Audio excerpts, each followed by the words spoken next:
all to her liking. He won't, though. He's as tight as a monkey's balls. Edna laughed. Tosh, the landlord of the station hotel, was famous for his meanness. They joked that moths flew out when he opened his wallet.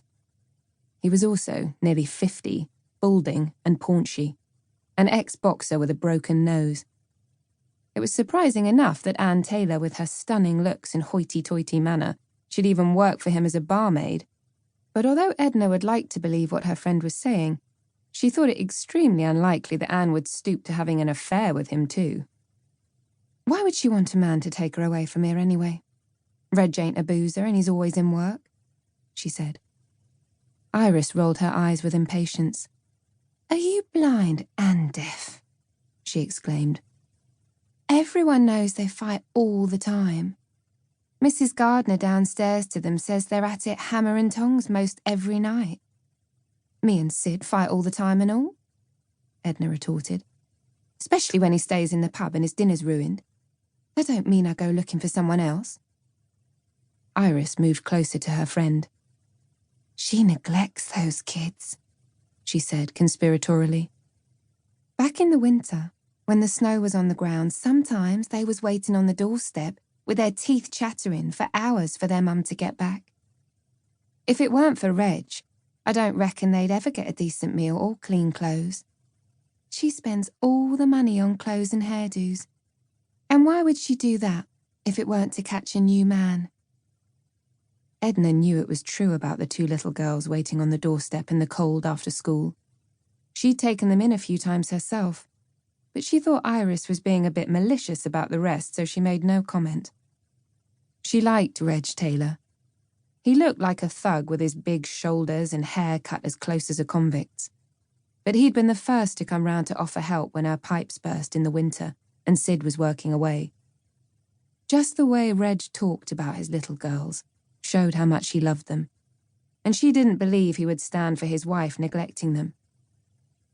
Oh, I know Reg is a good sort, Iris said, as if she'd read Edna's thoughts. But she's a bad un. Fancy her leaving those little kiddies cooped up in that flat all day while she gets her hair done. It ain't never right. The Taylor girls didn't think it was right either. As their mother was walking up the street, they were watching her from the window. They saw her pass Mrs. Grooms and Mrs. Brown, and once she'd gone round the corner, they grabbed the spare key from the mantelpiece and skipped out, knowing she wouldn't be back for at least 2 hours. They were making for Manor House Gardens, the pretty park with a lake only 10 minutes away. Within an hour, they had joined some other children down in the mud on the banks of the River Quaggy, which ran through it, until the park keeper spotted them.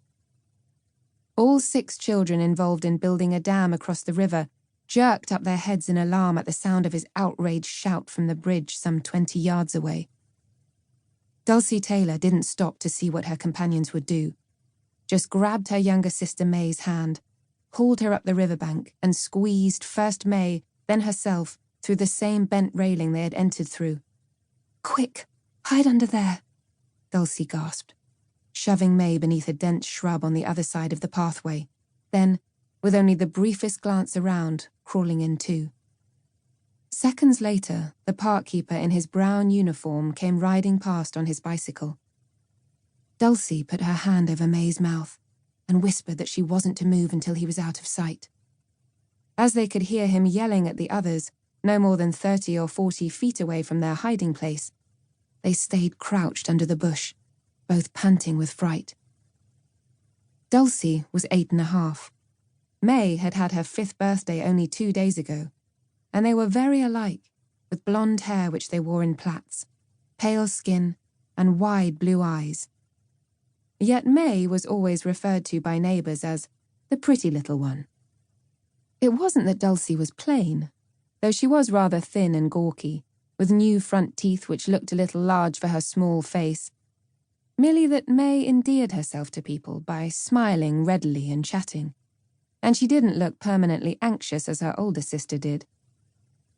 Dulcie was an anxious child, and it was quite out of character for her to suggest slipping out to the park while their mother was out, or to do anything as reckless as playing in the river. Normally, she was a timid...